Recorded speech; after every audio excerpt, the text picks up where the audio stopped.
And welcome back into this channel, and thank you so much for clicking in this video.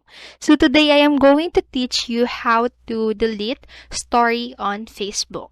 So first of all, what you need to do is to simply log in your Facebook account on your computer, and then go to your newsfeed, and then after that you will see your story here on your screen, and you just need to click on it, and on the upper right corner of your story you will see these three dots right here. You just need to click on that, and then on the bottom part you'll see this section that says delete photo.